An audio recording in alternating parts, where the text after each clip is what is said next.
feel different when I do it this way from when I do it this way. Yep, totally different. What's the difference? There's no pressure. And the second one. Right. So you can't get as deep. Even if you try to make up for it, now I'm trying to make up for it with just my hands and arms, which is really tiring. But how does that feel? There's pressure, but it's still different. Yeah. Okay. So what do I have on there next? Oblique strip of loose fingers. Okay.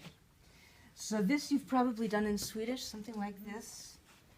But now you're more aware of what's there because we just palpated it this morning. And you know that the QL is deep under that. So if I might be going in there later, which is even deeper, this will help warm up the surface. Remember, superficial to deep, so I can get in there. Okay, and then next. Erectors, muscle strip with vibration, Okay. crossing fiber with fingers. Okay, so muscle strip with vibration. Stripping, thank you, is this, which you already know. Stripping with vibration, I'm more likely to do one side at a time. Like this. So I use one hand to back up the other and reinforce it.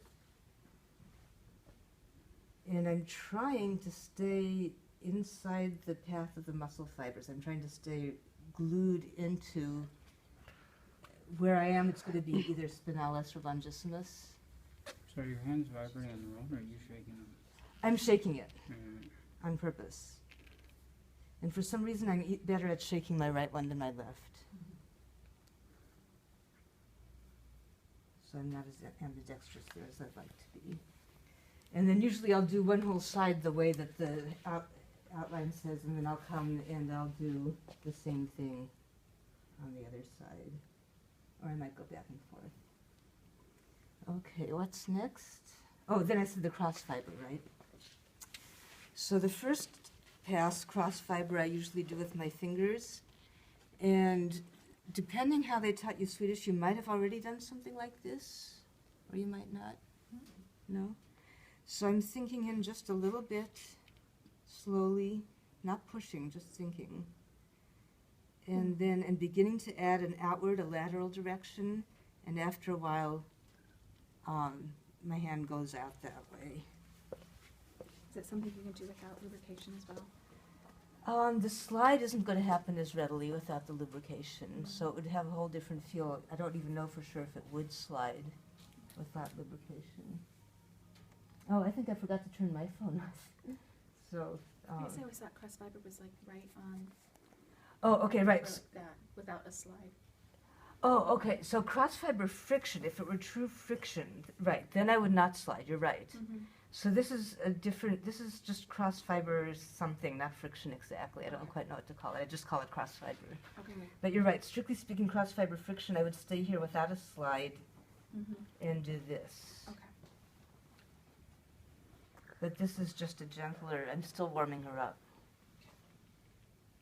And here, there's a bigger bump to go over.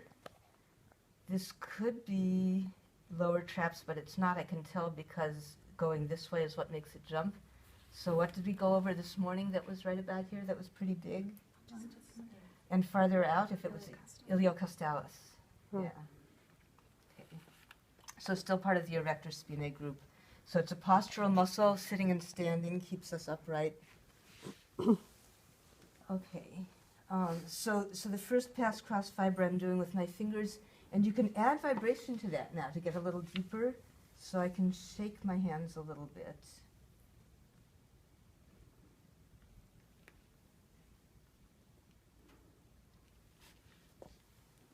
So you're pushing down but forward as well? Right. Okay. So you start with moving slow and then eventually goes faster? Yeah, and it does that on its own if I find kind of the right level of how far in to press. Where first it lets me in a bit, downward, but I'm also pushing out, and after a certain point, I find myself sliding out. Because you're starting with the laminar groove and then you Yeah. get out of it. Yeah. Okay, what's next? Serratus inferior strip at vibration, vibrate on adhesions. Okay. So that, remember, is in here between the ribs. That's why it's serrated, serratus. And so now that I'm going to go a little deeper, I'm going to come around to the same side and maybe get down low and check it out slowly to see if there are any particular, here's a spot right here, I just jumped over something right there. I don't know if it's visible. You have to have eyes in your fingers because you won't see anything there. I saw your finger jump. But you saw my finger jump, okay. Yeah, right there. Eyes and your fingers. I gotta So, get that. order them from massagewarehouse.com. I was like, how much do they cost?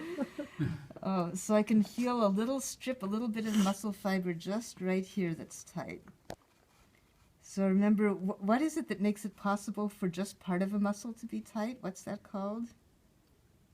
Motor unit. Motor unit, very good. So now maybe I want to use vibration and stripping just on that little spot. And it was more of a strip than a spot, so that's why I'm not trying a trigger point kind of thing. And if we had lots of time, I would keep going and look for every spot like that, if that was a priority, if there weren't other worse things that we wanted to spend more time on. So Tanya was talking about rotator cuff and serratus anterior. So this does become worth spending time on if somebody's got that going on. Okay, sorry, this is lats, I'm digressing. Okay, so, and then we could do that over here.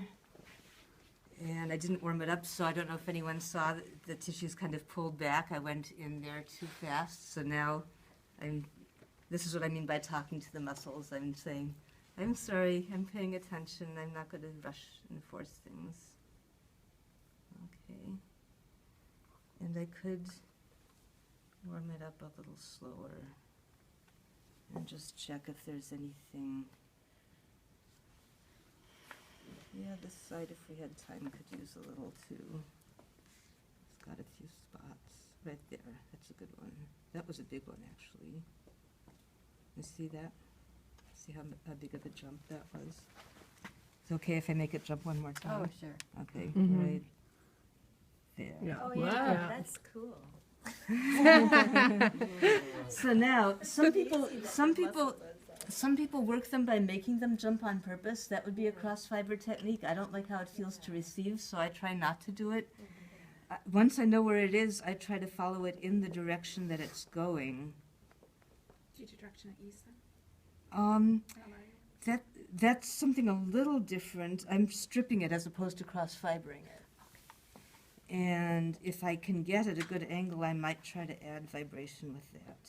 So by stripping, do you mean you're going in the direction going of the fibers? Of the fibers, Okay. exactly. Okay. Exactly. Direction of ease would be repositioning a joint. It would be opening or closing the joint itself. That's okay. Oh. Yeah, okay. And I want to learn Actually more meant about something- that. I actually meant something different. than that. Oh, That's okay. That's okay. All right, thank you. Okay, what was next after serratus? Infraspinatus. Okay. So that's this one that comes from here across, actually that's what it is, perfect. Across here, because the spine of the scapula is right here. And so infra means below, right? So here it is, really ropey right here, really palpable. I can almost get it between my fingers, which you can rarely do with this muscle, but see that? That's infraspinatus. And I can tell because I can follow it past the edge of the scapula where teres minor would end. But actually, I think teres minor is tight too. What was the one you just made jump? Was that? Down here? Yeah. This was serratus anterior. Okay, Mm. that's right. Yeah. Remember, it goes like this and has a zigzag edge. Or not, though, this end is coming from under the scapula. And it has a zigzag serrated edge around here where it inserts in the Is it ribs. posterior? It is relatively posterior compared to the front of the body, but it's named serratus anterior because there's two more serratuses that are even more posterior. Remember we saw them this morning? So it's all relative in the naming. That's why this is serratus anterior. And it does wrap up. Oh. It wraps underneath the scapula, actually. And then it goes about this far around the front. Okay, where was I? Infraspinatus and teres minor. So you can just strip those, thumb over thumb. You might be able to do vibration stripping again. I find it's tight on a lot of people. Yes, it is. Yes, it is. You might find trigger points in it. I don't think so today. I call it my driving in traffic muscle because that's where I find myself tense when I can't do anything about the slow car in front of me and I'm late. Right there. And I think there's an acupoint right about in here too, a little higher. Okay, so what did I say anything besides stripping it?